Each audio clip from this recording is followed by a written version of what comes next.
All right, guys, it's time for the Next Level Guy Show, a men's interview, interest, and improvement-focused podcast featuring interviews with the greats from all industries to help you better your life. Each week, a new episode features an interview with one of the greats, covering all aspects of their story, from life hacks to tips and protocols that have allowed them to live life on the next level. We then highlight concrete action steps that you can use to improve your life. And now, your host, Ian Dawson McKay.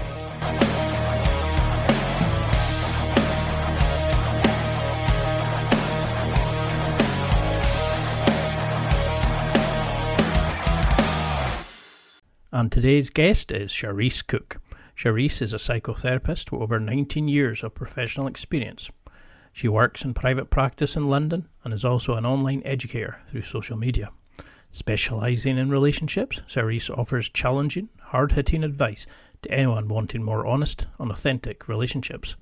She wants to bring all the lessons learnt in the counselling room to a wider online audience so as many people as possible can benefit. Having started her career working in rehabs, Charisse loves working directly with people, challenging unhealthy beliefs and implementing healthy behaviours that bring about long-lasting change. She started her own treatment centre in 2006 and has been in private practice for over a decade. She works with individuals, couples and families on how to have truly loving relationships and understand each other better. Follow her on Instagram at Charisse Cooke, all one word, or at TikTok at Charisse Cooke Official, or access her key teachings for free at www.charissecooke.com. I highly recommend her inbox therapy sessions. And now, let's get to the interview. Your blog is sensational. I've been reading it and learning about myself and learning about my mindset, figuring out so much. Your inbox therapy is life-changing. There's so much to get from this. You know, your social media prompts, they're amazing. But for people who maybe don't recognize your name, and they should be ashamed, right. How do you define who you are and how your sort of method, your training, your therapy modality is different than a normal therapist? I mean, it's taken me a while to realize that I am a little bit different because obviously I've been working for so long. I just do what I do. And so I don't think what I'm doing is particularly different. And, you know, there's so many amazing therapists out there. But my background is working in rehabs. And I used to work with families and I'd work with the recovering addicts. And I found that incredibly exciting and incredibly rich because I very quickly became the relationship kind of person because I was always talking to family members about the relationship with their loved ones, or I was speaking to the patients about how to have more healthy, less addictive relationships. It just became something that all roads seem to lead back to that. And rehabs are very practical places. It's what do I do about my addiction? So we're very practical and we give a lot of advice and we're very directive in how we work, which isn't always the way therapy goes. So I'm someone that really enjoys being very involved. I give people advice. I make suggestions. It may not work for everyone, but I enjoy the practicalities of life and relationships. And that makes me a little bit different because a lot of therapy is about exploration and feelings and reflection. And the way I work is I like to challenge people. I like to challenge myself. And I like to sort of roll my sleeves up and get on with it with my clients. And I think we all appreciate that.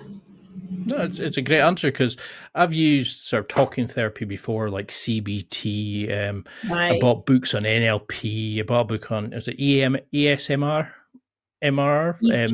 EDMR. EMDR. It's a lot of acronyms for the time on it. And I find like that's the thing is a lot of these things are great, but if you don't sort of go in and have somebody on the ground level, you know, it's really difficult to kind of get into it. And I suppose like addiction, you know, people, it's sort of similar to what we do with dating, you know, because you go back to the same sort of person, you keep being addicted to that emotional need and stuff. So there is a lot to it. I mean, I love just how deep and sort of like well covered your work is. You cover a lot of like attachment styles. You look at why people act the way, why we think the way, how it's linked to our parents, our childhood, etc. But people come to you with a lot of different issues. Now, they would imagine it's quite unique to the person, but I'm assuming you see the same sort of problems. People always assume that if you come to therapy, you're already broken, that you need help. But I remember you saying in another interview, that's the best time to come, before issues. Yeah. Do you see similar issues? And how do we break the stigma of therapy? How do we make people realize it's a great thing to do? And especially with like the likes with yourself? I mean, I do feel like the stigma is changing, and I'm so happy about that. And I was reflecting on that the other day when I was studying and deciding to go into this career 25 years ago. It was kind of a random career choice. It wasn't this established thing that people are interested in now. Now everyone's talking about psychology in one way or another, the psychology of sports and coaching and nutrition and being the best that you can be. I feel like there's been this explosion in recent years, and with the sort of younger generations, there's this real interest and curiosity, and I love that. And it makes my career suddenly, I hope, kind of cool, because we're all interested about how we tick and how we can be better. But in England, the stigma around couples work and relationship work, I think, really does endure. It's something that people are very frightened of. And I can remember way back when I did my first therapy and my first relationship therapy, it is frightening. And that's just because we are so vulnerable in our relationship. And because of that, we are also really defensive.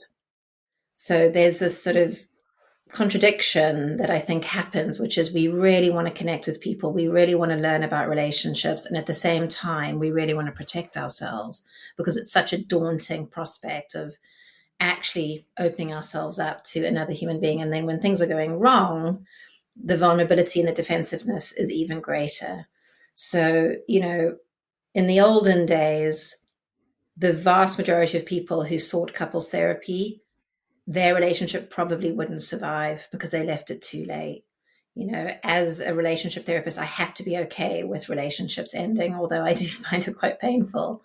People leave it too late. The best way to view therapy is like we view the gym, or we view our sort of physical fitness. We want to be fit in our relationship. We want to be well. We want to be healthy. And that means starting and being healthy, not waiting until we're so broken and fed up that we've actually crossed a line long ago and we can't find our way back to each other. Because it was something that I noticed was like I was always dating the same person. I was always having the same drama. I always seemed to I was struggling to figure out, was I like an avoidant personality? Like when I was going through your quizzes and I was thinking, that sort of fits me and that fits me. And I do pick the same kind of people who always have an issue, who need to be helped. And I was kind of, and it really opened up like that side of my personality of like, you start seeing behavior patterns, you see issues that you maybe identify. How do you get somebody to start identifying the power, to actually take back control of the relationships, but to be open and vulnerable and to do the inner work, which is terrifying to a lot of people? How do you start encouraging them to not just go, oh, it's all women's fault, oh, it's the guy's fault, it's how do we take responsibility so we can actually get good results and not just repeat the same EastEnders storyline going forward? Is probably a good way of saying it. Well, you've just described all of us, because we all do the same things and we all have our patterns. And I think that's one of my biggest messages is wake up in your own life, wake up to what you're doing, because we are going to unconsciously just keep doing the same thing unless we really become aware and unless we sort of wake up. And you're right, it's far more comfortable for us to be in blame. One of the most striking things I always notice when I'm working with people is this natural human drive to blame the other person. And yes, there's a lot of merit to what clients tell me the other person is doing wrong, but it's very, very hard for us to have insight into our own part in our patterns. And so the first thing that actually I work on with clients is I have to ascertain how robust they are, because it takes robustness and it takes self-esteem for us to look at ourselves truthfully and be able to withstand the discomfort and the pain of genuinely looking at ourselves, looking at stuff that we might be doing wrong, or, you know, things that we could be doing better. And if we are so sensitive and fragile that we're just going to collapse under that, that's really important. So the first thing that I always do with clients is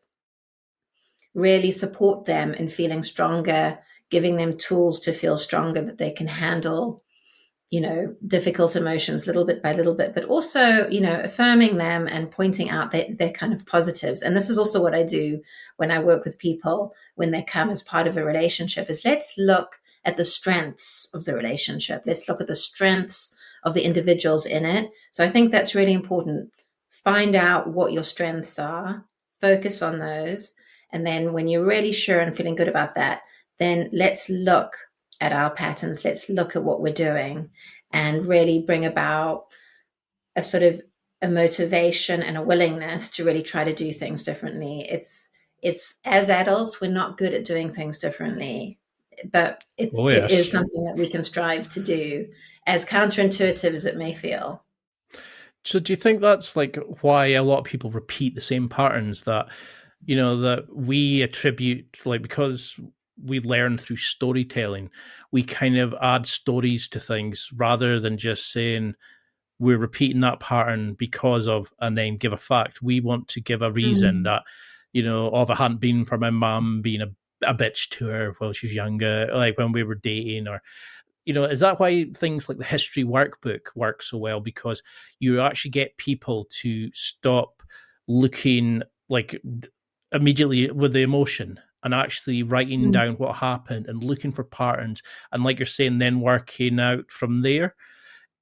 Is that the kind of things you do? Or do you come in and get them to write out like a SWOT analysis of the relationship?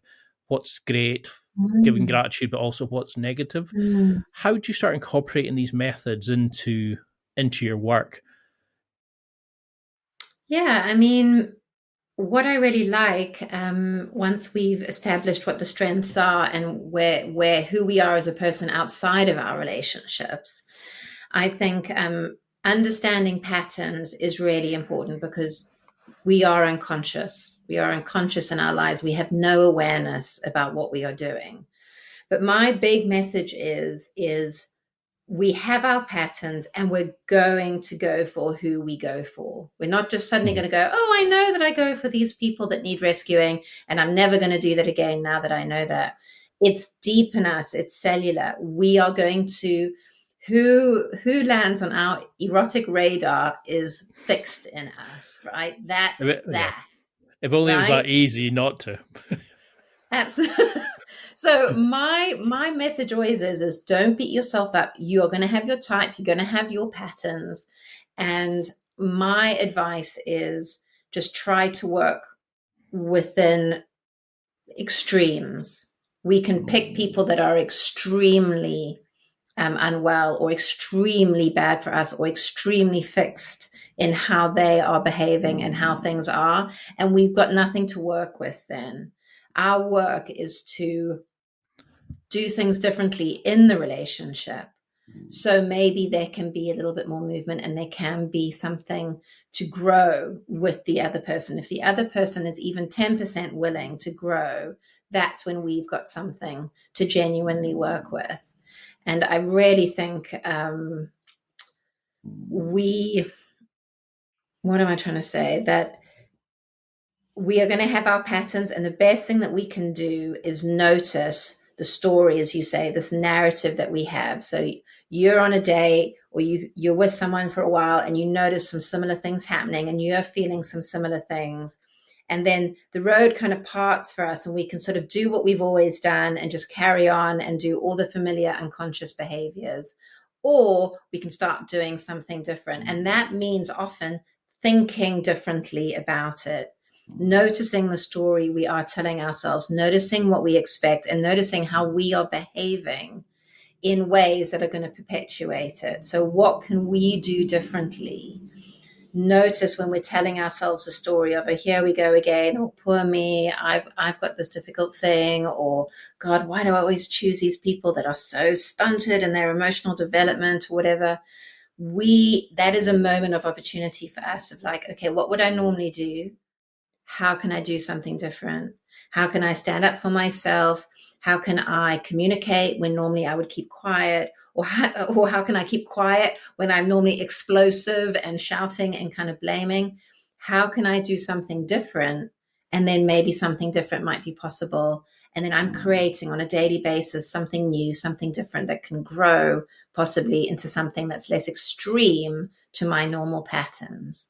No, that's a great answer, because I really liked in like some of your blog posts how you showed how people of two different personality types sort of would come together to almost create an entity, like how they worked off each other. And it made a lot of sense why when I looked at previous partners, I thought, oh, so that's why they were like that, and that's why we got on so well, and that's why I didn't click with that partner so much. Is that why you say it's so important to understand our past, that we have to know why these things come? Because do you think I see a lot of men now talking about they're fed up of dating. They've given up on it. They're not going to do. They're fed up of it. Online dating. Is it because we live in a world of instant gratification, that there's this belief you have to be married at 30, kids by 40, that because we're not looking at the past, we're doomed to repeat the same mistakes? So it's almost like you think, well, what's the bother trying? Because you're not dealing with the past to make the present better. Yeah, definitely. I mean, I think we're all playing out our past in different ways. That is inevitable. But I also think that right now in our world with our modern dating, shall we say, we are kind of pioneers. We don't have anyone that's come before us in this way of the world of having seemingly so much choice, or people, connecting digitally in a way that we never have before, or having pornography available the way it is online. It's kind of how we view relationships is changing. And I think it's really interesting. I think there are going to be some major relational shifts in the decades to come. I think that people aren't going to marry much more. I think people are going to have relationships at different phases of their lives. I think we have an exciting time ahead of us in terms of things shifting and changing to sort of meet our much more exacting wishes and high expectations that we have of our lives and what we expect and what we want from them. But we're still kind of trapped in quite a conventional way of living and having relationships where if we want to have a family, if we want to sort of settle down, if we need the security of some sort of nuclear family or whatever for financial reasons or whatever it might be. So these two things are kind of really, really clashing. And I think there are a lot of people that are slipping through the cracks because these two things are happening and they don't support each other. They actually get in each other's way. So yes, I want us to be really open to having new kinds of relationships that are unconventional or strange or not the norm, but that are certainly possible now. But I also want us working on our own stuff, because whatever relationships we have, we need to know the baggage that we're bringing. And that is what trips people up. I've worked with all kinds of people from all walks of life, having all kinds of relationships. And it actually doesn't even matter how complex their lives are or how stressful things are, that what they're dealing with. The things that trip them up are their lack of awareness of themselves and their own behaviors and their own thoughts and beliefs around relationships. It's incredibly powerful to sort of observe that over and over. And I think I think we all do the same things. For me, it's the human condition. We all do the same things in relationships. We all want love. We're primates, we're animals, and we all do very predictable behaviors when things aren't going the way that we want, or we're hurt, or we're in pain. Because that's definitely something I was noticing was, people are talking about like, oh, I met so and so on Tinder, or I'm polyamorous, or I'm doing this or that, and then they came from a family where, it was men and women dated, you had kids, you bought a house, and it was that kind of like the family dynamic, the societal pressures, the religious beliefs of the family that you were raised in, compared to how a lot of kids now. Like I work with PhD students, and you have people who that's the first time they've allowed to become themselves. Yeah, because they're away from that family dynamic, the pressures. How do you think, does that cause a lot of issues with people nowadays? Where are they more attuned to causing fights because they're trying to juggle the conflicting demands of family pressure? Like, how are we shaped by our families, by society, and things like that? Well, I think that's where a clash is happening a little bit, because I think certainly with the people that I work with, something that I notice trends that are sort of happening are people's sort of attitudes towards sex, for example. So, we come from quite a conventional previous generations where, sex was sort of happening in a relationship or out of a relationship. Whereas now, as you say, we can have multiple sexual partners all at the same time. And we are kind of society, and particularly sort of Western societies, and I know this happens a lot in London, we're given a lot of permission to be having all kinds of sexual experiences. And that is going to have ramifications on our desires and motivation to commit to one person, which is the sort of conventional norm.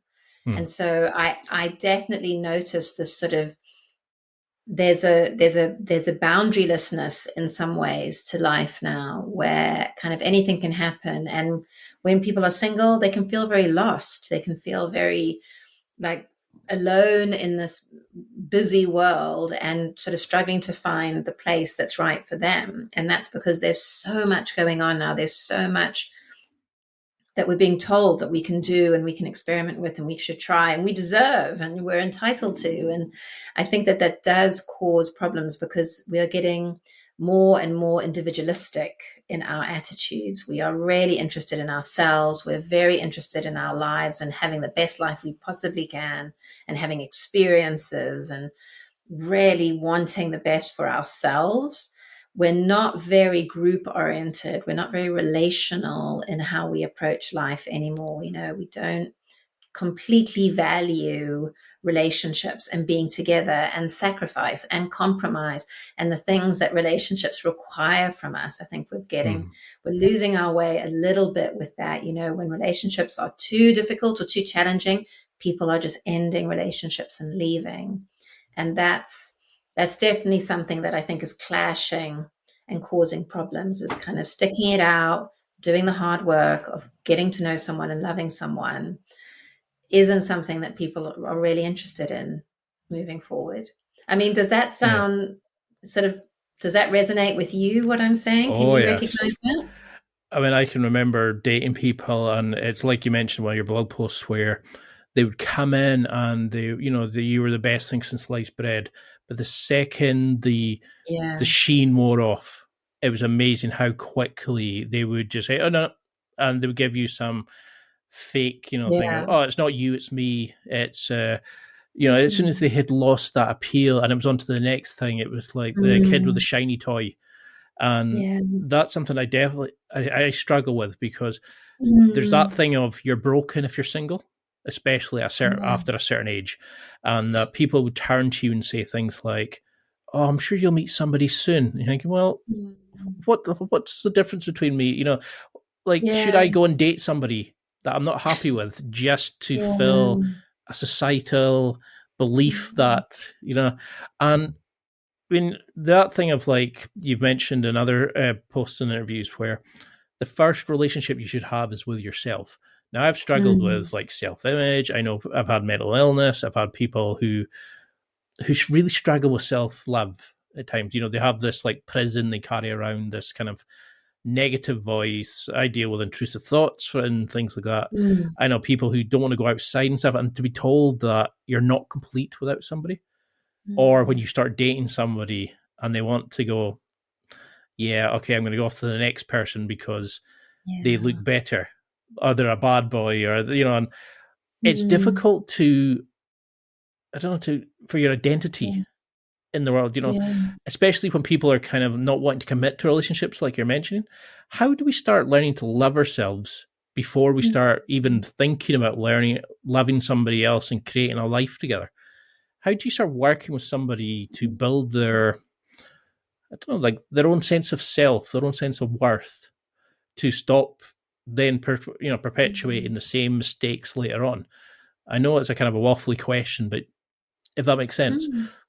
No, it absolutely does. And it's kind of the psychologist in me is sort of intrigued and always interested by this, because I do think, again, it's sort of difficult for us. If you think about where we come from, from tribes and from villages, it's kind of, we're not meant to be living alone or doing life alone, but more and more that's what's happening in our society. And as you rightly say, there can be a sort of a weird negativity around that, or a pity of people like that. Which is every wedding. Really... Well, if you come and hang out in my office, everyone will be jealous of your singledom, because in relationships, people are like, I just want to be single again. I think it's so easy. We can, I've got single clients who are desperate to be in a relationship. I've got married clients who would give anything to be single again. It's very the same, isn't it? Fantasy. It's what you want. You always want the grass. You always want to play in the grass on the other side.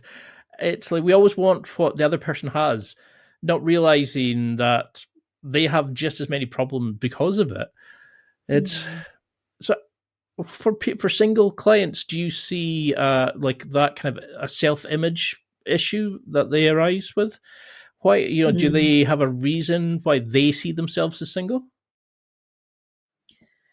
I think it's different for everyone. I think if there are people, I think what I see is that there are people who really want to be in a relationship, and there's a real grief that occurs as they watch friends moving in together, starting a family, buying a home together, doing these kind of, landmark life moments. That can bring up a lot of grief and a lot of pain. And obviously, if someone wants to start a family, and my client is a woman, there's a lot of ramifications to not having that in your life, and questions you need to ask yourself about what you want to do. So I think that's a very, very painful thing to juggle. What's more interesting in some ways is when there's almost a little bit of ambivalence of, well, we are okay on our own, and we don't know if we want relationships. And as we were saying earlier about how people are so easily put off nowadays, or they're looking for the perfect package or whatever it is. There's actually a lot of research to show that the longer we're single, the more kind of unrealistic our expectations are of what we want from another person. People who've been in long-term relationships, so we're quite jaded and realistic about what to expect from each other. I've heard that from my mother. She's like, you need to level down on the people you're selecting on Tinder. I was like, thanks, Mum. I'm not saying lower your expectations and all these annoying things that people say, but it is an interesting phenomenon that because we can also get very hurt as we are single, or we're not in long-term relationships, if that's what we want. I always work with my clients around really pushing back against, the bitterness, the cynicism, the things that we use to keep ourselves protected, is these walls aren't helpful. In relationships, outside of relationships, we all have to work quite hard at not letting the walls come up, because to your point about, how do you define or create a sense of self or an identity as a single person? I do think, the answer is people. And even so, if we don't have a romantic partner, and we don't have that kind of sort of tribe, if you like. I do think we need another tribe. I think it's dangerous to sort of, we can become quite reclusive within our sort of singleness. It can become an aloneness in the world, and we're not alone in the world. And so I always encourage my clients to find people and to keep finding people that can be part of our world and can be part of our community, because we need people. People need people, but in many different capacities. So having love, having care, having acceptance comes in many different forms. But again, the way our society is a little bit, people can, at a certain age, start moving away and getting married or going down traditional routes, and we can become more and more isolated, and we don't sort of recognize our need to keep our lives big and to keep our worlds big, and meet new people and put ourselves out there in new ways, just to make friends, just to be part of the world. And I think that's what really helps us have a sense of identity. It's another kind of paradox, is I am who I am because of the world that I live in and because of the community that I'm in. I think that's an important part of being human. Because it's probably something I'm experiencing now, that a lot of my friends of my age, sort of 35 to 40 plus, they're at that stage where, they are getting married, or they've maybe settled with somebody that's maybe not right for them, but they feel it's the way to be done. And you start moving away from people, because we live in this online world where most of the time it's you only get a message on social media on your birthday. You barely speak to that person the whole year round. It's difficult because we're not in the play groups we had as kids, where you were kind of you knew everybody and you went and played together outside school. Now as adults, work comes in, you don't have to go and do things, so you can become reclusive. And I've definitely noticed that myself, where I've kind of lost touch with a lot of friends, and it's difficult to then go and find like a meetup group, for example.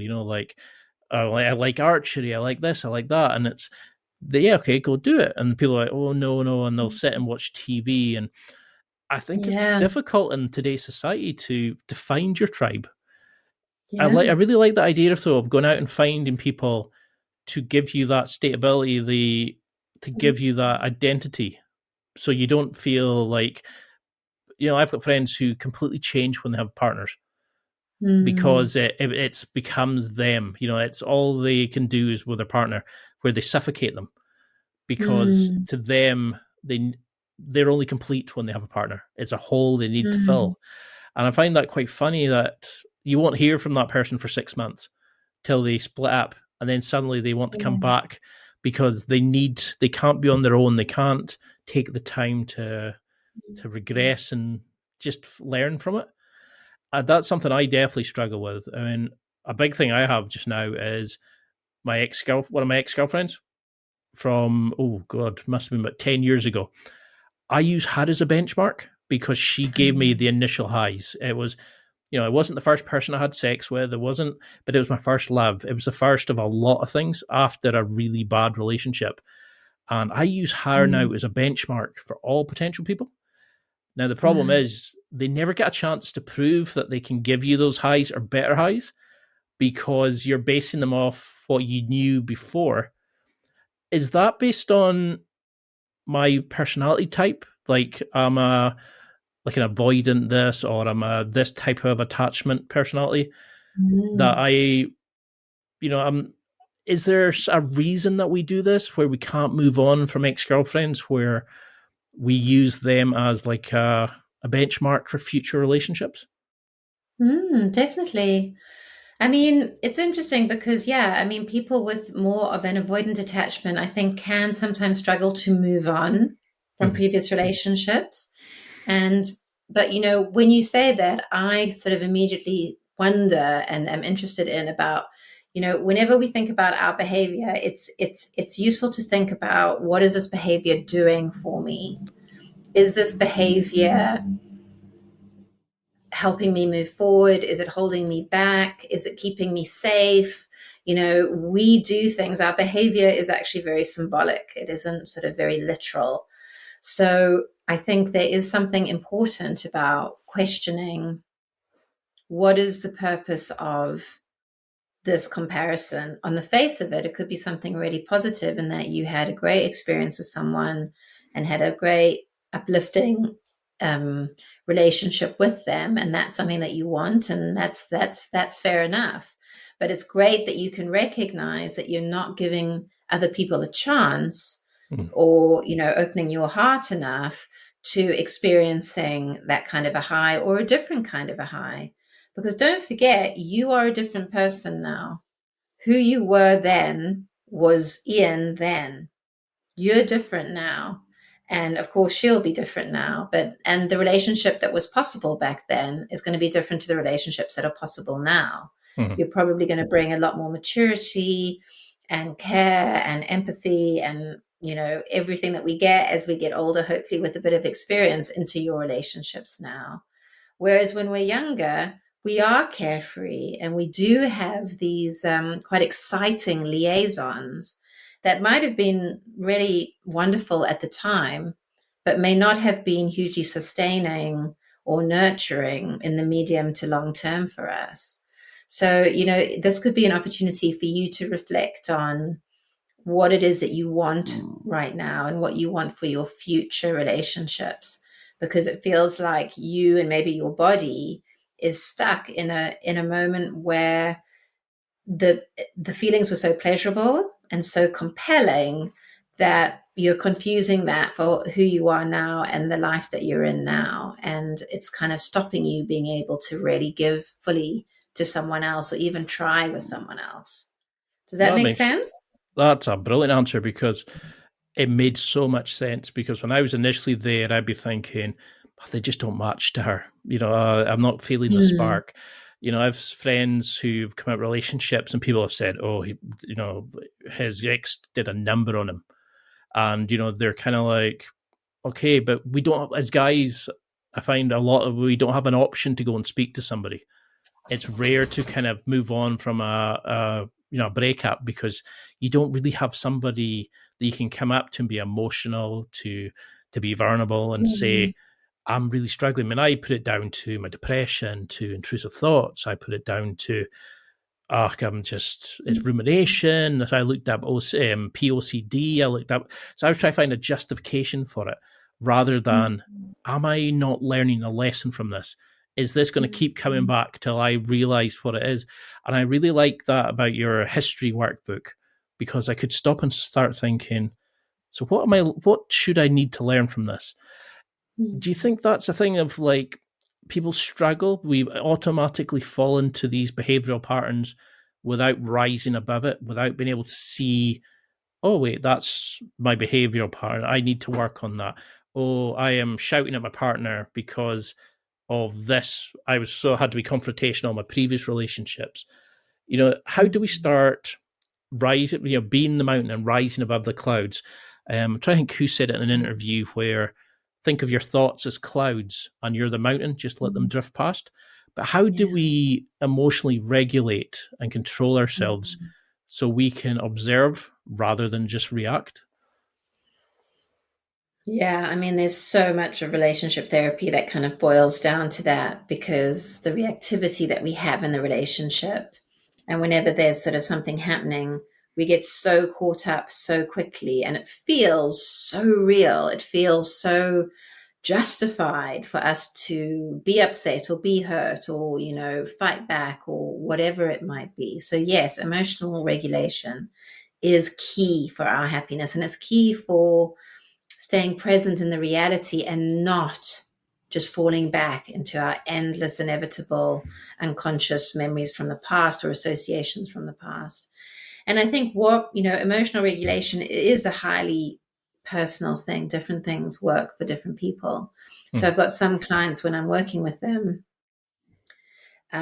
one person needs to stand up and start walking around and just breathing and feeling their feet on the ground, and, just really physiologically, just really helping themselves. I've got other clients who really need their partner just to touch them, have their hand on the shoulder or the arm, and for us all to just sit in sort of silence, and for the partner to really, who's helping to really not be emanating resentment and rage, to just try to be neutral.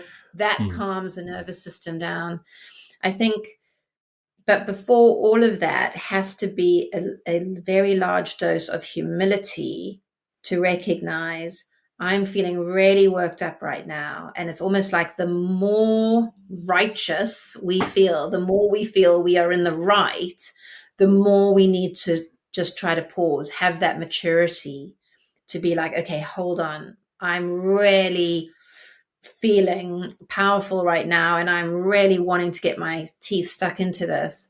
But I need to have maturity here of just being able to take a moment and to just allow some thinking to come in, for some, right brain, left brain work to happen, where we can bring in a bit of rationality and questioning to be like, is this helpful? Is this going to really get me what I want? What do I want? I want a loving relationship. Is this conversation going to help me get a loving relationship?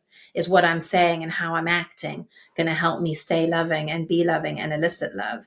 It's a very big theme for me. I talk about it a lot, which is accountability in our relationships. We're so keen to be focusing on the other person and wanting to hold them to account. Developing the very rare muscle of being accountable ourselves, I think, is really, really challenging, because I think, truth be told, none of us think that we need to. We think we know what we're doing in relationships. And that's what I say. It's humbling to recognize, no, we don't.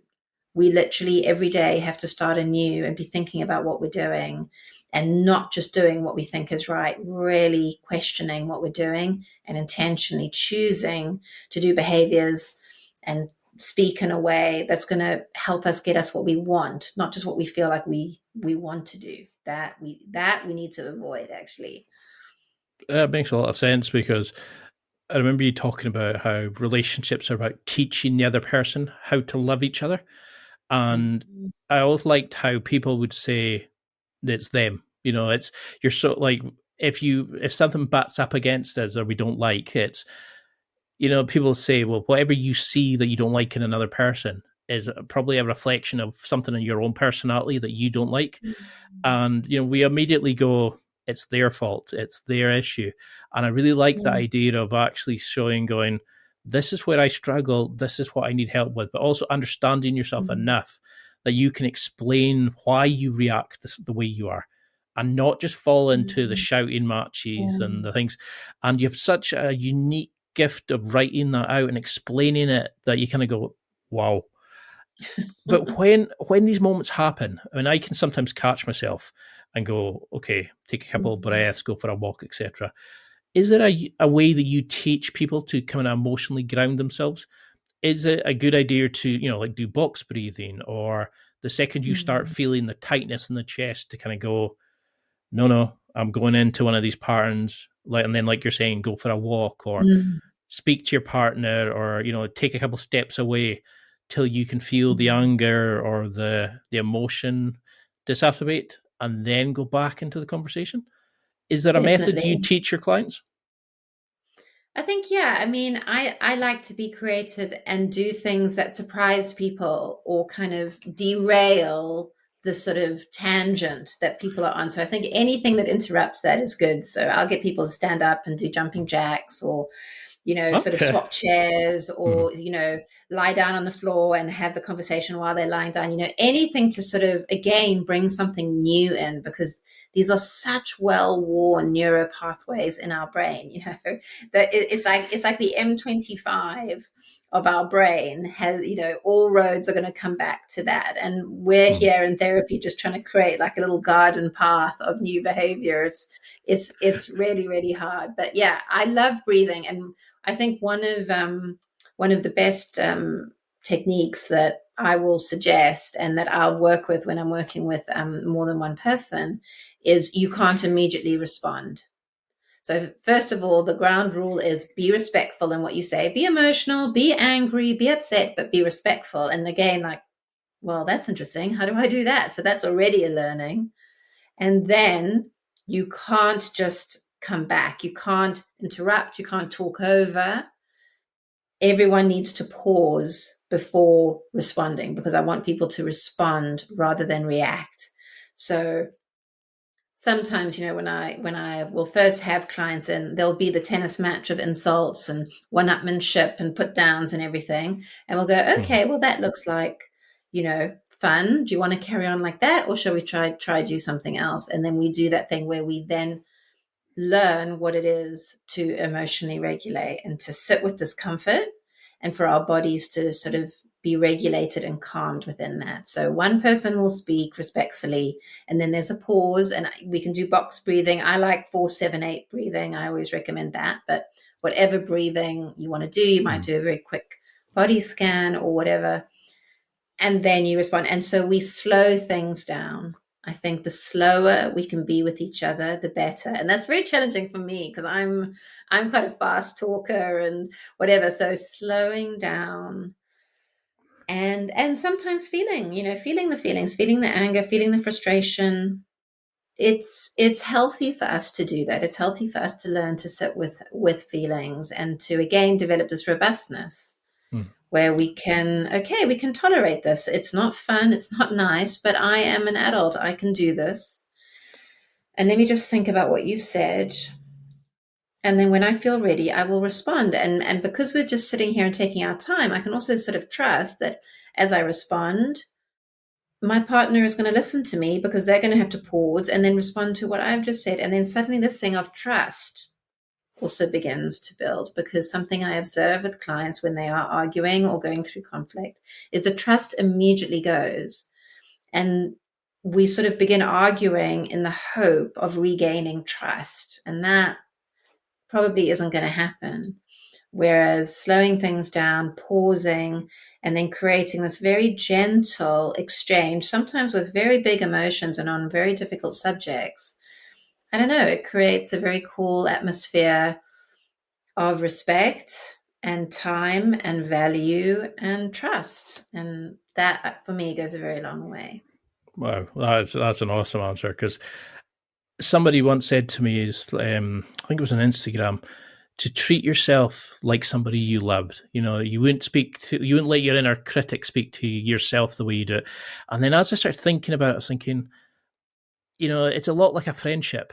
You wouldn't talk to a friend the way you talk to yourself, but a lot of times people talk to their partner. Is it that, that we've tied up so much emotion into it, that you have sex with this person, that you give your life to this person, you shine a light in all your dark corners and stuff, so that it's like that power of treating them with respect that you mentioned in one of your articles, that we actually get a chance to treat them like a friend first, then treat them as a partner. Treat them as somebody that you respect. Is that the kind of idea to remove? Like you're saying, you can be emotional, but you have to be respectful. Do you have to give them the respect? And once we kind of realize that we don't have the right to say exactly what we think, but we have to say it respectfully.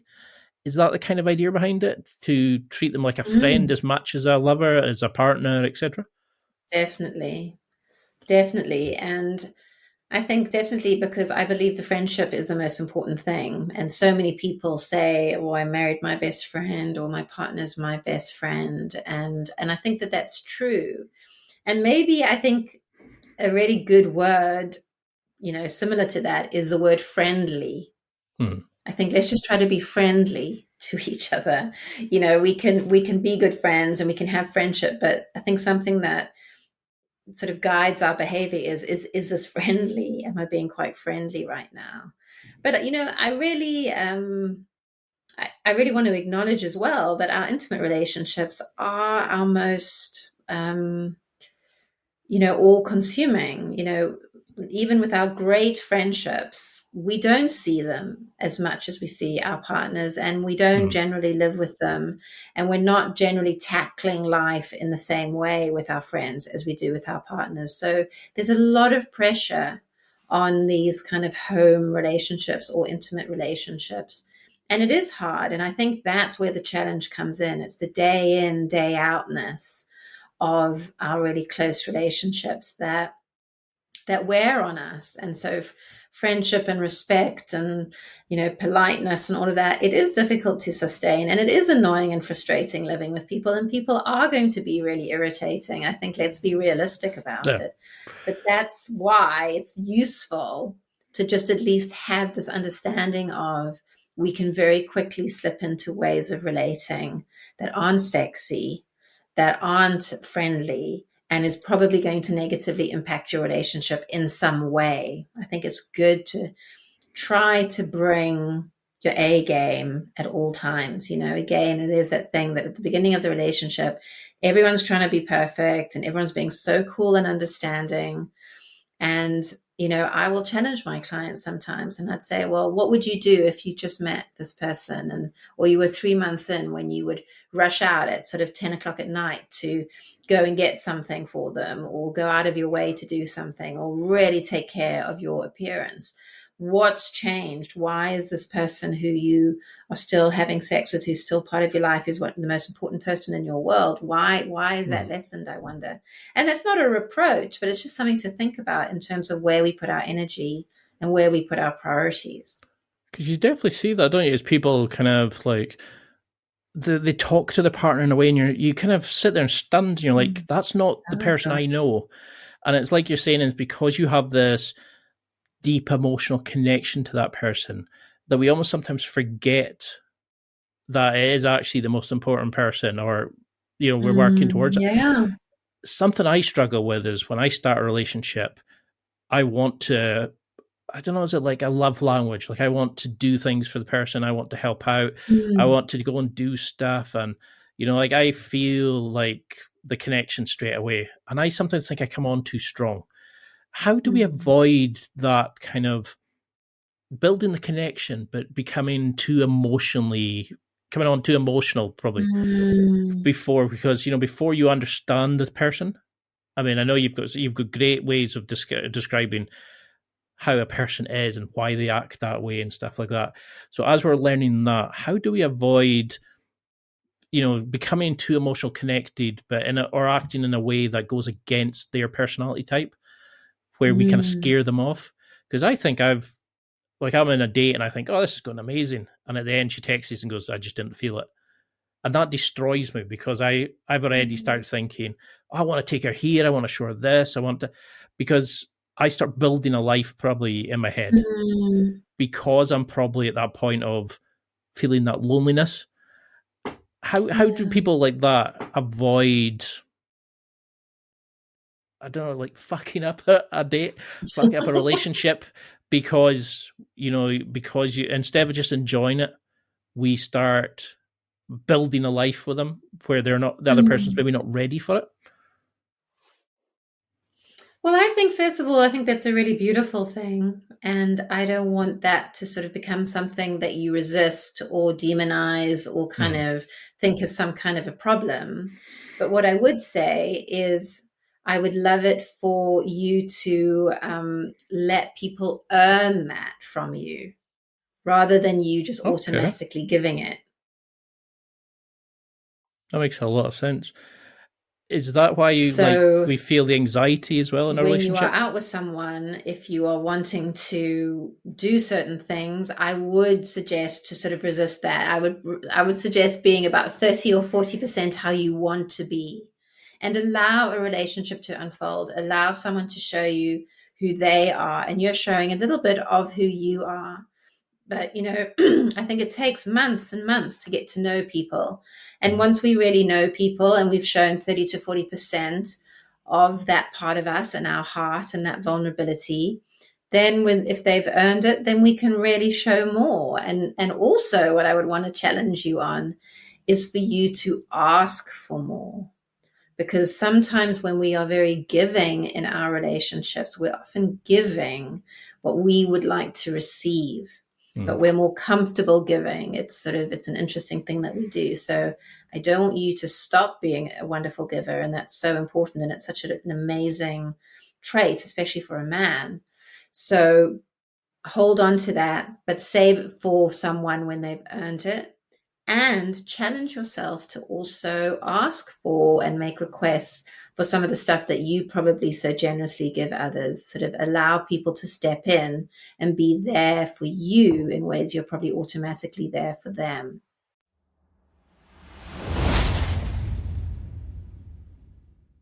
It's time for a quick break. There are millions of potential products to buy, so how do you know which ones are worth your hard-earned money? Simple. You go to nextlevelguy.com/affiliates and explore those that will transform and improve your life. You'll find deals, listener exclusives, and special offers with some great companies. Recommendations are 100% honest and only on items Ian has tried or believes in. The companies showcased will make you a better man in all areas of your life. Simply go to nextlevelguy.com/affiliates and level up.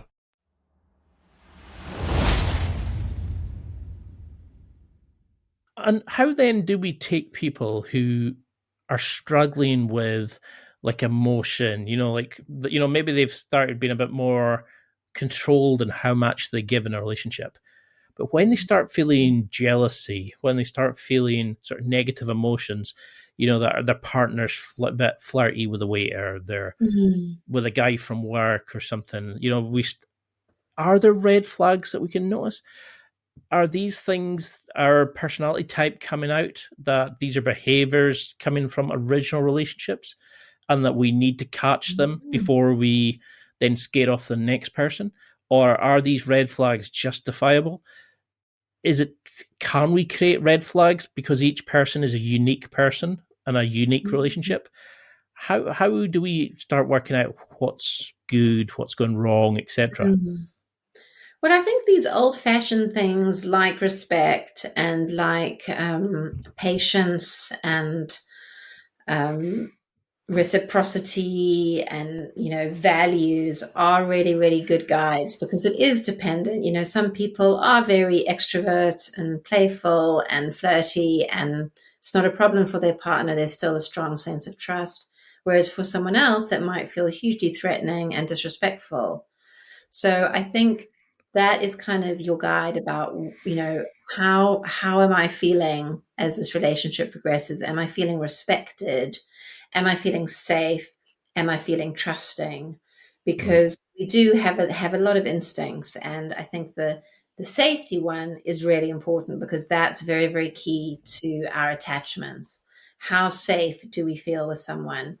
And if their behavior is giving us cause for concern, we can ask ourselves, Am I fundamentally feeling unsafe here? Is this feeling scary and it's threatening my trust and it feels disrespectful? Or am I actually being hypervigilant and I'm looking for faults and flaws, which I know I can do? Am I sort of noticing the good as well as the bad? We can sort of challenge ourselves to bring in both, because again, if we know our patterns, we know that we can be fault finding, or we might know that, yes, we do go for people who can be very disrespectful. So we do need to be on the lookout, and we can challenge ourselves to then be more assertive and stand up for ourselves and help get the behavior that we want. I think the whole red flag thing is important, because there really are some non-negotiables and things that are very uncool and just not okay. And then there's also just, I think, space for us to be human and to do that thing like you mentioned earlier, which is teach each other what we need, teach each other what we want. And so, it takes two people or more a very long time to learn about what it is like and learn about what it is to be in relationship. And so I think doing the difficult thing of being assertive, rather than either passive and just allowing stuff to, cruise by and people please, or being aggressive and like laying down the law and kind of, really, really reading someone. We can be assertive all the time. Say what we want, say what we feel, say what we would prefer, say when we're uncomfortable. Those things are challenging, and that's probably going to help us to grow. So that would always be my suggestion, is question what is going on and what is the way you need to respond best for yourself. And would that be something that you would raise, like, not at the restaurant or something, but, would you do that away from the bedroom? Or, would you ask the person to journal to to write out how it made them feel, so they could actually look at it, am I making this because it's something I struggle with from previous relationships, or to understand it? Or would you approach your partner like, how should we bring up something to to them that's maybe a giant thing, but they don't realize they think it's a small thing? How do we know, like, should we journal these situations and then bring it at an agreed time so we can discuss these things as a couple? Definitely. I mean, I think it's actually really useful to, unless something really incredibly unpleasant and difficult is kind of happening in the moment, I think it's a really, really great thing to come back to things if we possibly can. And some people can't, and that's completely fine. But again, it's a great discipline to be able to go away and really think about, what is it that I do want to say, and what is this touching in me, and why is this important, or whatever. So to be able to sort of go to your partner a day or two later and say, you know what, I actually felt quite uncomfortable the other day when this thing happened, or actually, I had such a great evening, but this thing that you said really has stayed with me and I'm a bit confused. Could you explain it? Or whatever, it allows us to be calm. And I think that that's really important. So it doesn't need to become a huge drama in the moment.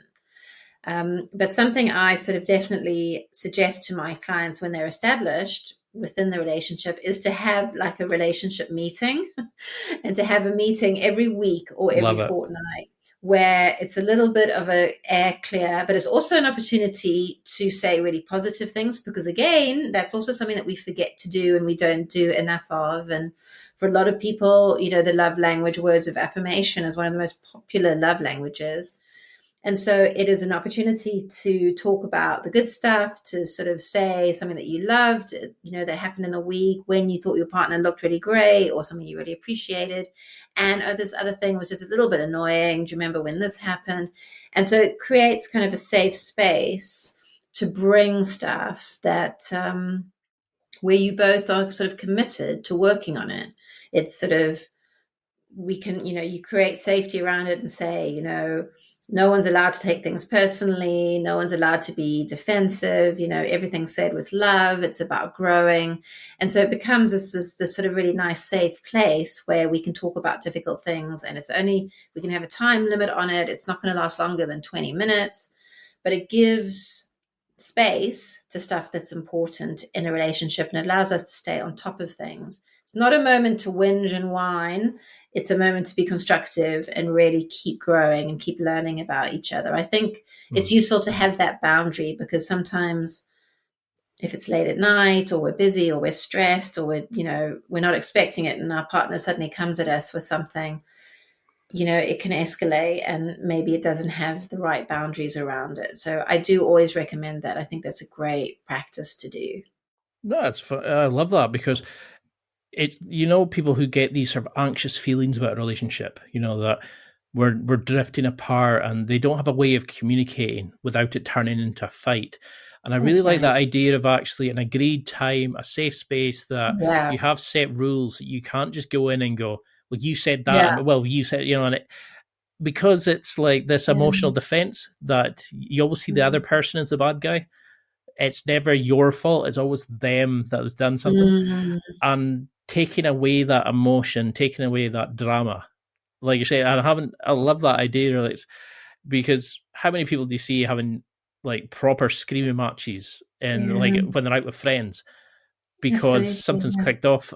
I mean, I've seen plenty of friends, and I've put up with a lot of crap in relationships because I didn't want to bring something in at the time. And you almost wonder then, do you carry that into the next relationship? That as soon as you see that behavior, you then sabotage it because you think, I'm not letting them do that, where it's maybe completely different dynamics. What other sort of things can relationships do to keep healthy? Is there any other sort of communication methods we can sort of implement? Well, I think just learning to communicate with a bit of care and with a bit of, keeping ourselves really focused on being constructive, because you're right, we can develop so many bad habits from previous relationships. And those are habits that we will then absolutely take into our next relationship, or we get inevitably hurt or wounded in previous relationships, and then we've got all this extra stuff that we're bringing with us. So, as life goes on, life doesn't get easier, it doesn't get simpler, it doesn't get sort of less frightening. It becomes more and more challenging because we've lived more of life, and life is challenging. So I think, the relationship meeting is good because it allows us to stay on top of things, and it doesn't allow us to bury our head in the sand. We're sort of, everyone kind of in a way has to speak up, but because it's safe, that's what really heals us, is creating safety in our relationships. And that then extends to as well how we do communicate with one another. So I'm very keen on like learning phrases, ways to start saying things or ways to address each other. And I always am also very encouraging of flirting and playfulness in relationships, because I want those to become the new habits. The sort of the old habits are habits that we've, learned from previous relationships, and also the habits that were modeled to us by our parents, who, probably weren't sort of super passionate, flirty, fun, exciting, relationships. Probably we can observe, ways of communicating with our parents that aren't always healthy as well. So we've got a lot to be sort of pushing against, trying to do things a little bit better in our lives. And I certainly notice when I'm working with clients, they have lost the ability to really share what is going on for them, or to be able to feel that they can just speak up. Often there's one member that's quite dominant or domineering, and one then becomes silent. There are a lot of these dynamics that can happen, and it's not healthy for us. It's not healthy for us to just be either dominating or being dominated. We can strive to sort of bring as much balance as we can to our relationships. And, the challenges are different depending on your personality. Sometimes we need to learn to pipe down and be curious about our partner more. And sometimes we've got to learn to really speak up and be a bit brave and sort of really, take up a bit more space. So communicating and learning phrases that keep you sharing about yourself and keep kind of calling yourself and your partner out in really loving ways, I think are really, really important. So everything stays fresh and everything stays really above board and transparent. No, it's a great way to do it, because I think that's why a lot of people say, like, you married your dad. Like your husband is this, like, because we look at what our parents had as a relationship, and unconsciously we've kind of accepted that as what is it, what a relationship is. So you see that a lot of people kind of, they almost like date their parent in a weird way, and Absolutely. I see people who put up with partners, and you think, how did they end up with that person? And it's because they've got into a situation where it's mirrored something that they've accepted as part of a relationship, and they've just taken on that person where they could deserve far better. But in their head, they're like following the path of what a relationship is. When do you actually think somebody should stop and say, is this for me? When should we review a relationship and think, like, okay, we've set this boundary, they've acted this way, we've asked for them to speak to us, like, say, weekly or, respectively, and they're still doing this. We've said this behavior isn't for us, and they're still acting that way. When is a suitable time to stop and think, okay, am I getting what I need from this? Is this worth my time? Is this worth my emotions, etc.? When's a suitable time to consider the merits of a relationship? Yeah. I mean, it is a really difficult one. And, we can have different motivations. If we're married with children, we can be a lot more motivated to staying with someone and trying to make things work. If we are, young and have many options, maybe we'll be very motivated to just be walking out the door. It depends on our personal circumstances. But as a sort of relationship therapist, obviously I'm very encouraging of trying to grow as a couple and to work on issues, as long as they are not overtly abusive and completely, compromising to us on a very, very basic level.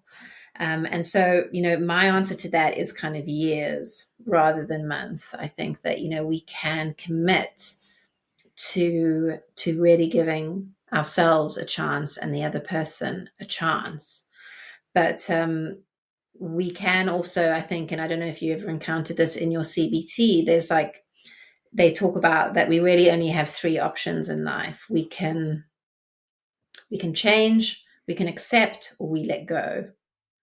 So we either have to do everything we can to change ourselves, the dynamic, what's going on, anything that we're not happy with, we can try to change that. And there's only so much we can do because we can't control other people. We can only control ourselves. But that's what a lot of life is. It's about changing our own behavior and growing. And that will change the relationship. That will change the dynamic. So we can try to change and we can try to keep growing. If we realize that, that's not really on offer with our partners and this is the way it is, we can ask ourselves, can I accept this? Is this a deal breaker? Is this a non-negotiable? Can I accept this person as they are? Can I accept them? And also, can I love them as this is? If this person never changes and is always like this in this regard, can I still love this person? Can I, move on and do that? And if not, then I have to really think about letting go. And, obviously we all have different challenges because some people can stay too long and some people can bail too quickly. But, that's our work. We've all got different work to do. But I think asking ourselves those questions really challenges us to put the effort in and to grow. But it also reminds us that we have an obligation to ourselves to be able to let go of things that aren't right for us, that are going to cause us too much pain. And is that why a lot of people would cheat, because they can't? Their identity is built up into this relationship. They've maybe put a lot of years in, they've got kids, etc. Mm-hmm. So it's actually easier to find an emotional, something to fill that emotional void outside the relationship, but maintain it to keep on that sense of self of being in a relationship, being married, etc. Do you see a justification for why most people cheat? I know it's difficult for a lot of people would say, well, they did this and I did that, or I was working late with this person. But as a therapist, do you see the emotional reason? Do you see the behavioral reasons behind why a lot of people cheat? Yeah, cheating has, I think, like all behavior, has a lot of emotions behind it and a lot of reasoning behind it. I think absolutely people in committed relationships want to be in committed relationships, and the thought of leaving or disrupting a family unit, for example, can feel overwhelming. And I remember actually going on some famous website that I can't remember now, but it's one of these affair websites, where you can go and you can was that the Ashley Madison one? Yes, I think it was that one. Millions of subscribers or whatever you call it, and their strapline is "Life is short, have the affair," and the sort of testimonials at the bottom, interestingly, all women, say things like, this has saved my marriage. It's great that I've done this because my needs are now met and I can go back to my family fulfilled and happy and not angry and resentful. And it's very interesting. It was fascinating for me to watch this kind of way of coping. So that is one way, as you say. There's sort of something that our identity is as a married person or a committed person and member of a family or whatever. But equally, again, this comes back to what we want from life. We want a lot from life, and it's difficult to be in unfulfilling relationships, sexually or otherwise. So there's that. But, cheating can also be a way of trying to get out of a relationship, of sort of ejecting yourself from a relationship. And when the infidelity, becomes known, often that person is left. And so it's a way of ending a relationship when we don't know how to end it. Okay. Well, and it's also a way of, sorry? I was going to say, so it's like their way of getting you to do the dirty work. Yeah. That makes a lot of sense. Yeah. Absolutely. Because we're forcing the other person's hand. we don't know what to do with, and so again, this is just an unconscious way of sort of making something happen in a relationship. So that happens a lot. I've worked with a number of clients over the years, and it's materialized that one of them is actually having an affair. This is after months, sometimes years of work on the relationship, and the relationship's over and it's taken care of. And I can sort of see that that's what that person wanted all along, but just couldn't do it and didn't want to be the one, etc. So that is a very strong. It's I see that quite a lot just anecdotally from my own practice. And then people will cheat for all sorts of other reasons as well, for opportunity, for, reclaiming something new and exciting, or something youthful, or often to feel desirable. Again, that's why I really encourage the people I work with to keep flirting and being playful and to prioritize sex, because, we stop seeing our partners as humans and as sexual beings and as exciting people that we want to just shag all day long. That they become irritants and they become sort of these annoying people around the house or whatever. And as humans, a lot of people, it's really important for us to feel desired by others. So yeah, that's a massive whole subject that we could talk about all night, probably about probably like a podcast of its own. I mean, so when we do have that moment of like, okay, now we need to end this is not going anywhere, they've cheated or whatever it is, and we do have breakups, how do we learn from it? Because when I broke up with my first love 10, 11 years ago, whatever it was, I didn't do the work to move on. I'd be sitting there and I would hear people saying like, oh, she's dated somebody else, and that would destroy me.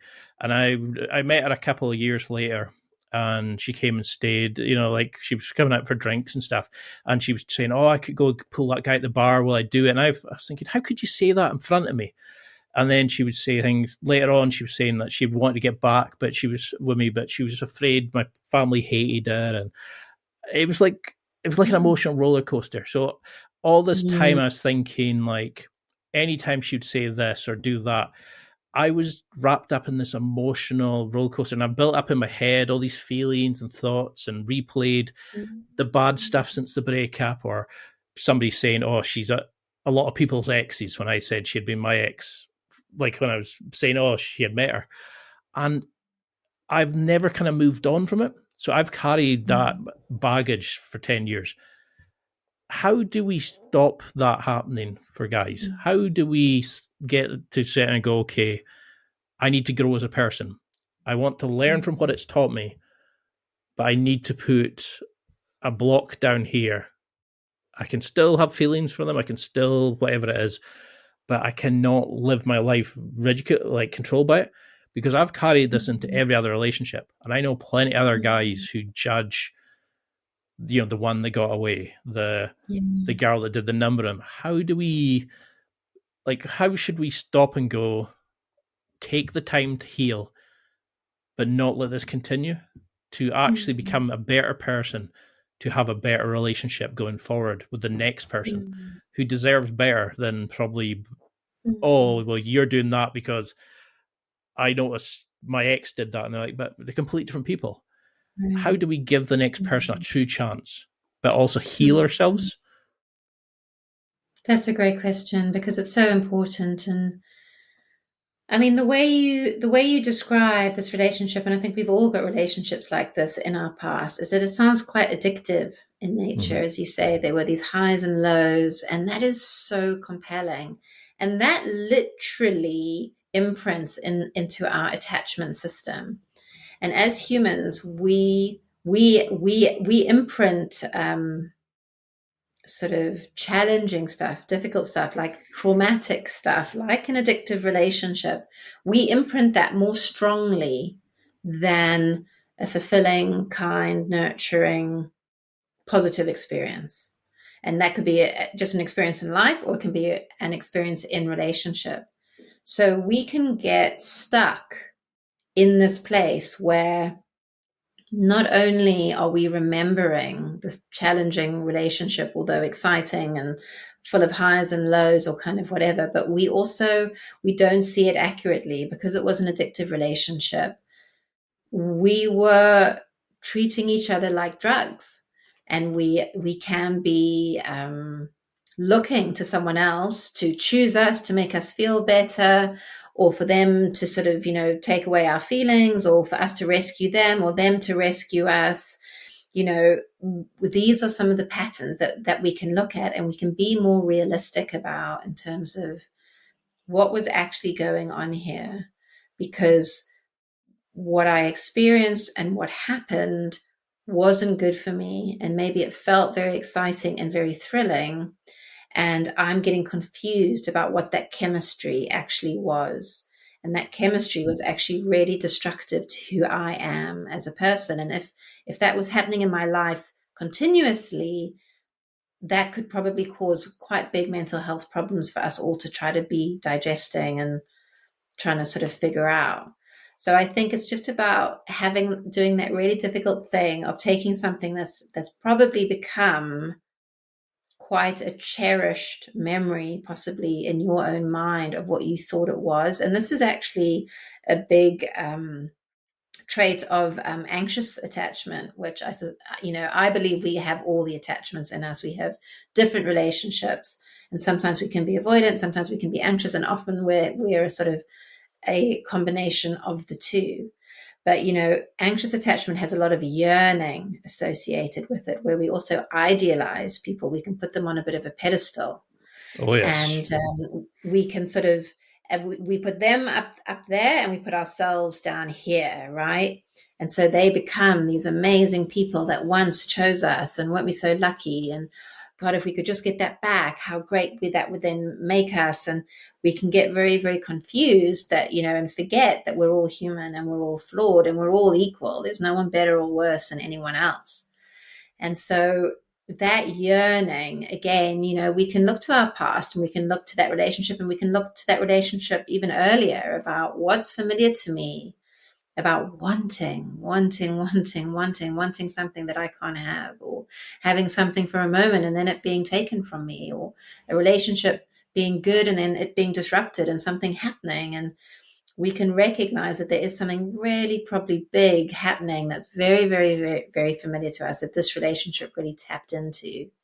So again, it's sort of debunking the fantasy. One of the key things about addictive relationships is that we live in fantasy. This is how it's going to be, and this is how we're going to feel, and this person's like this, and our relationship's going to be like this. We live in a fantasy, and there's nothing better than that. That's where the addiction lives. It's like, wow, yes, I want that, I want that, I want that. Who wouldn't want that? So it's just about doing the painful work of realizing this is an addictive process, and I need to be careful, because these aren't humans that we're talking about here. These are humans that are hurting each other ostensibly and kind of treating each other like drugs. And we need to be very careful, and we can be reckless with one another, and we can be quite offhand. And there's a lot of stuff that goes on that can be, I think, really painful. So there's that. And there's really trying to understand why yearning is familiar to us and why we want to hold on to it. We don't want to let it go. We don't want to move on, or we don't want to just, have that happy memory of whatever that was and take the good from it and then move forward, believing we've got more of that to come and that there's good stuff ahead. What's going on for us that we don't believe that? Is that about our self-esteem? Is that about our patterns? Is that about what was modeled to us from our family? It's kind of, does life get better as we progress, or does it get more frightening or lonelier or what? And it's more about that, it's more about us really taking responsibility for ourselves and believing in ourselves that we've got a lot of love to give, which you clearly do. And I can create something. This is all within my power. I can create something, and I can attract amazing people, and I can have really exciting moments in relationships. Why am I believing that that's not possible? Where on earth does that come from? Why is that something that I can't shake? So that would be some of my suggestions to you and to anyone experiencing that. Because when I look back, I'm like, oh, she was the first. She wasn't the first person I lost my virginity to or anything like that, but she was the first person that gave me a sense of pride, a sense of right. I felt like a sense of purpose, and I can see that in other people. And when I'm seeing friends go through it, and I want to help them, but it's like, how do you how do you voice that to somebody? That they're using the person as an addiction. I mean, I've never Mm, given other relationships really a chance because I've not got that initial high. It's like the heroin addict. Their first high is yeah, never that level. It's never going to be the that's same right. again. And I still like struggle. Like in my head, I'm like, but how do I do that? And I think that's the thing Mm, is I've built her into this imposable superhuman figure that I can yeah. only get this from this person. And when I see other people going through it, and I want to say to them, it's like, it does get better, but I still haven't done the work. So, I mean, what would you say to people going forward?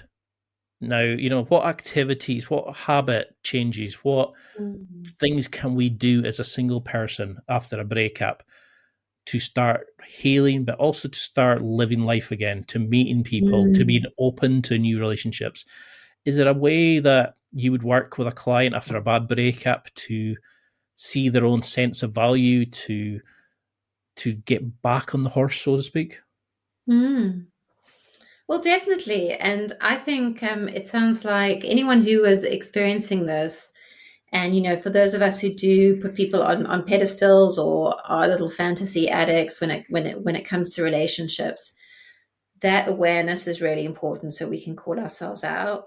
And it's great because we can use all our addiction language as well. And so in a way we can really begin to detox from that relationship, because as long as we hold on to the fantasy and the idealizing, we're still giving ourselves our hit, and even if Mm. it's painful, it hurts so good. That's what addictive relationships are about. The lows are as compelling as the highs, and it kind of keeps us then quite alone, like a lonely addict would be. Ultimately, the alcoholic is going to drink alone at home. They're not going to be out having fun, Mm. being funny at the bar. They're going to be home alone drinking out of a vodka bottle. That's what we can be like in our relationships as well. So having the awareness and allowing ourselves to just detox from all the stuff that we're believing, that we're thinking, that we're believing, that we're holding on to, that's really, really helpful. And a daily practice that I would definitely suggest is taking, our capacity to be so adoring and noticing of the good and appreciative and seeing good things, is to do that every single day. Do that with the people who are already in your life. And when you're pushing yourself to go out and meet people and do things and just be with your friends and be with anyone you can, train your brain to really start looking at every situation with kind of not more fantasy, but using the sort of the positives of that Mm. to bring gratitude and excitement back into your life in different ways.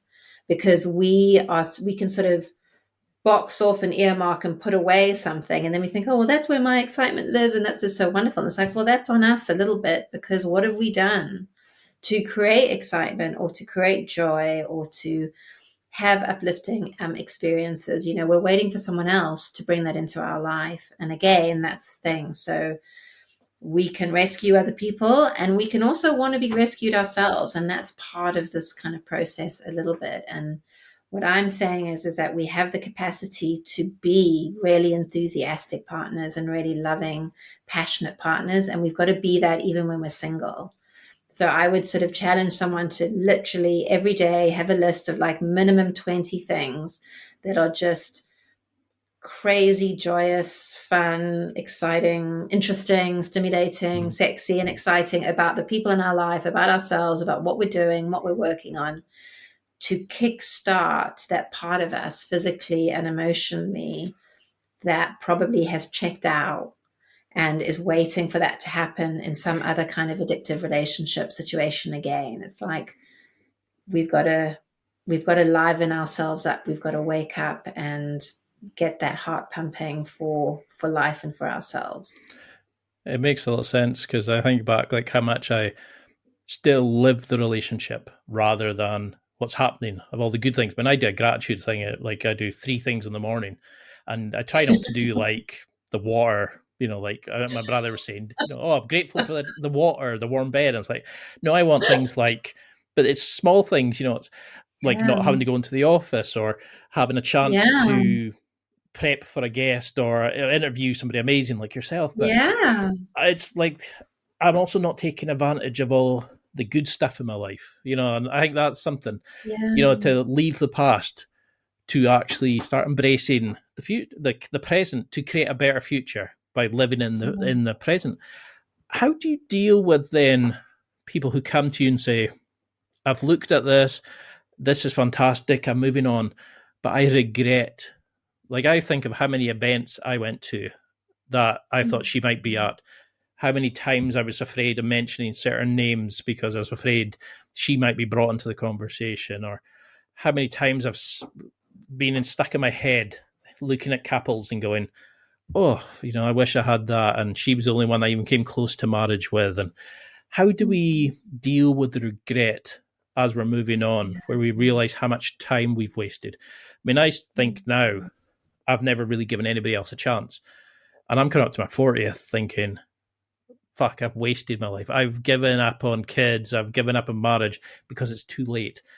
And now I know that it's completely silly because there's tons of people dating, but how do we deal with processing that regret and not sitting dwelling on it still, but deal with it so we can actually go on to the future in a better way?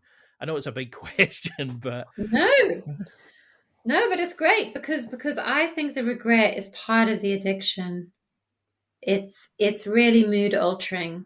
Regret. I mean, regret is part of being human, and it's sad, and it's an important thing that we all have and that we all experience. But what you're describing feels like it can become a block, or it can become something that keeps us stuck, or it's something that we can use to harm ourselves and hurt ourselves and berate ourselves that we should have done something differently, or we've wasted time, or etc. It's kind of, I think, a part of regret that we don't allow is we don't allow the grief that goes with regret, because regret is about loss. Regret is about something that may have happened, could have happened, but didn't happen, or whether that was an action that we took, or whether it was a relationship that took place. We have to grieve, because part of grieving is going through something, and then ultimately the final stage of grief is acceptance, or letting go, or whatever it might be. Regret, in more of an addictive way, can keep things alive in us. It keeps pumping the body with the adrenaline of our self-hate, or the kind of the sort of the pain of it all. And that is like, it is a little bit of an addictive process. It's mood altering. It keeps us down. It's probably very depressive in nature. That can become something that we get addicted to, sort of hurting ourselves with that and feeling like we should, and really putting, the screwdriver in even deeper into our sort of tender hearts. So I think there's really something about just recognizing we can have emotions, and it's really important to have emotions, but emotions are living and alive, and they have movement. And if after a period of time we feel like our emotions aren't moving, not like in light speed and we should just not ever have anything impact us, but if it's not teaching us, if it's not informing us, if it's not helping us move forward, then something else is kind of going on. And that is then where we're getting stuck in a cycle, or an addictive process, or a self-harming process even. So it's kind of, let's allow our feelings, and let's be structured with them. Let's allow ourselves to grieve. Let's experience what's going on, which is we're getting older, and we've got to start making decisions about the life that we want. And how do we take responsibility for that? Because I think part of regret and part of the pain that goes with it is that it can keep us stuck, and it keeps us, ironically, not moving forward and not making the right choices for ourselves, and being courageous when we need to be courageous. Because we've got so much regret and self-recrimination, we are sort of doing ourselves down rather than bigging ourselves up and really believing in ourselves and putting ourselves out there and really wanting to sort of do our best. Regret will make us feel the worst, and therefore then take away our motivation and keep us quite down. So I think it's just about being really honest with ourselves and noticing what we're doing. Is this constructive? Is this loving? Is this likely to get me where I want to go? And keep focused on that. So it's sort of a case of feeling it, but not reacting daily, not jumping on the roller coaster of it, but then actually writing out what you're grateful for. Try find a new tribe. That makes a lot of sense. I mean, I wasn't even aware of like addicting relationship. It makes so much sense. It's almost like a drug addict needing that fix. I'm using that as my high. Right, chasing that first high. Yeah, that's it. Jeez, that's terrifyingly makes sense. This is why I think your work. This is why your work's so phenomenal, because as I keep going into it, I keep finding stuff and going, oh my, that makes so much sense. And I see that in my personal life, never mind my dating life. And that makes sense of why I see that in these kind of people. And how do you want people to follow your work? How do you want them to kind of use this going forward? Mm-hmm. Is it a case of going on, downloading your history workbook, your relationship guides, doing the journaling questions? How do you want people to use your work going forward? Because you've got so much amazing stuff. How should we start this? Apart from signing up to the newsletter and things like that, how do you want people to work with you going forward? I think the best thing to do to get the most out of the work is on my website, I've created a sort of a therapy journey that people can go on. And it's just a number of articles and videos where it really covers, I guess, what we call a lot of psychoeducation about how do we as humans work? How do relationships work? And how does our past live in us? What do we bring to our relationships? What are the traps we fall into with our relationships? What are our attachment styles? Why does it matter? So it really takes everyone through to sort of, in a way, get a foundational understanding of what on earth is happening in our relationships and why we're doing what we're doing. And I think that can be kind of really groundbreaking, because it's suddenly like demystifying, like, okay, it's actually kind of obvious what I am doing. And so we have that knowledge and we can do the relationship history to help us understand our patterns more. And I've got all these videos that kind of hopefully make it all seem quite cohesive. And then from there to just kind of follow me on Instagram, because I think what I do posting every day is just giving us the reminders and the focus that we need every day on, like, who are we being in our relationships? Who do we want to be? Where are we putting our efforts?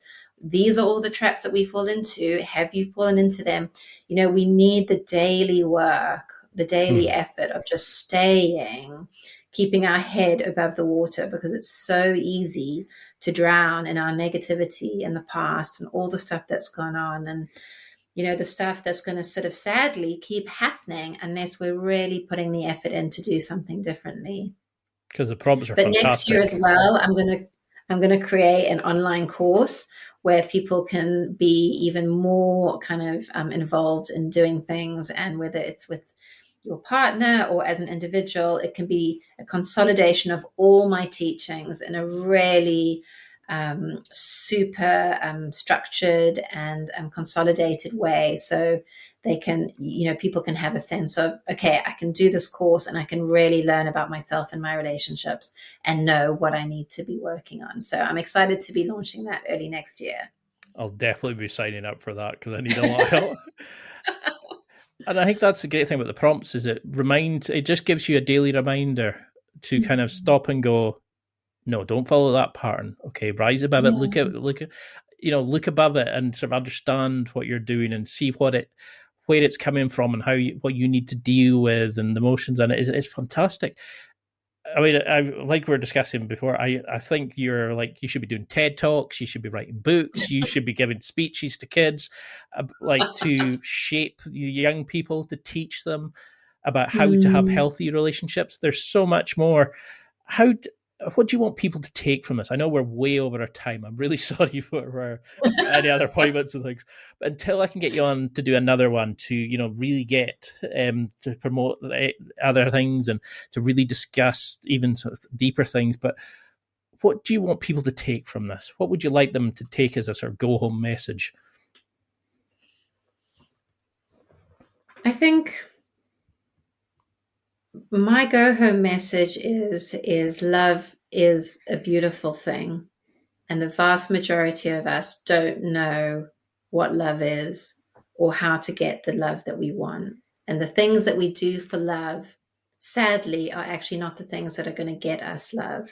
Mm. And so I really enjoy challenging people's ideas about what they're doing and what they think that love is.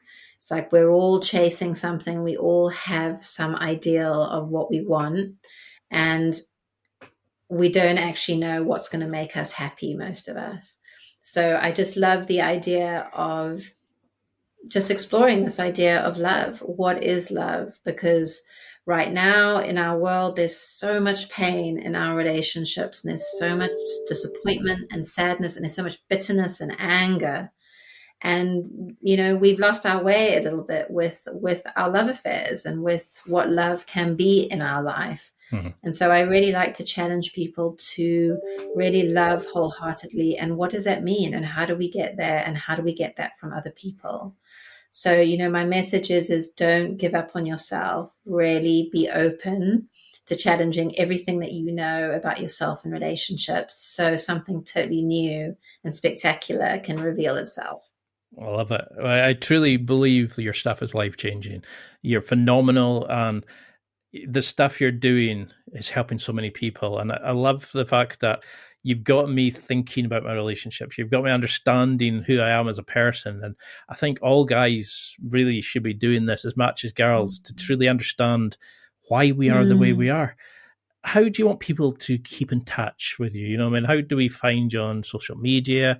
How do we connect with you on Instagram? Can you what's your social media handles, your website, etc.? Okay, well, my best one to get me on is Instagram. I try to be as present as possible. I respond to as many comments as I can. I love it when people ask me questions. I do kind of, you know, question and answers very, very regularly. And so you can find me at Charisse Cooke, which is Charissecooke, quite an unusual name.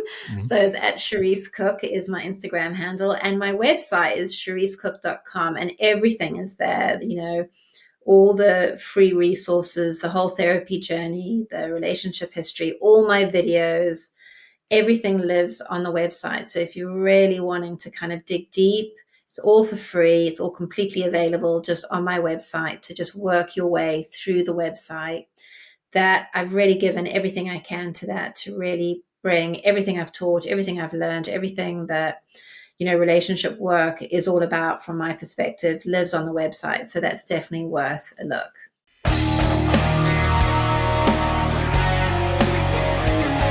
Well, that's it for another week, and thank you for listening. It's now time to take what you've learned and use it to develop and enhance your life with the key points mentioned. Listen, try it, embrace it, use it, and crush it. Now's your time to hit that next level in your life. If you liked this episode, then please leave a comment on the show notes or a review of the show on your podcast platform. Everything helps evolve the show. Until next week, keep seeking the next level in your life.